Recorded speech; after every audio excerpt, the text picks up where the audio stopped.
ఘనంగా ప్రజాదర్శిని టీవీ నూతన సంవత్సర క్యాలెండర్ ఆవిష్కరణ.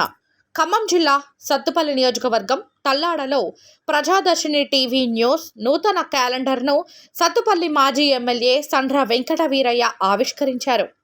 ఈ సందర్భంగా సండ్ర మాట్లాడుతూ, వాస్తవాలకు ప్రతిరూపంగా ప్రజల పక్షాన నిలుస్తున్న ప్రజాదర్శిని టీవీ మరియు పత్రిక పురోగభివృద్ధి చెందాలని ఆకాంక్షించారు.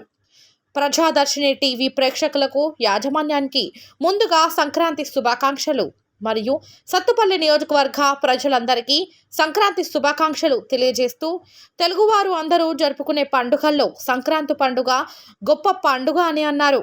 ఈ కార్యక్రమంలో బీఆర్ఎస్ మండల అధ్యక్షులు రెడ్డం వీరమోహన్ రెడ్డి, వైరా వ్యవసాయ market vice chairman Dupati Bhadraraju, మాజీ రైతు బంధు మండల అధ్యక్షులు దుగ్గిదేవర వెంకట్లాల్, సర్పంచులు తూము శ్రీనివాసరావు, తేలపుట్ల కృష్ణయ్య, మాజీ సర్పంచ్ శెట్టిపల్లి లక్ష్మణరావు, వైరా వ్యవసాయ market director Naidu Srinivas, Prajadarshini TV news Sathupalli నియోజకవర్గం రిపోర్టర్ దూపాటి నరేష్ రాజు తదితరులు పాల్గొన్నారు.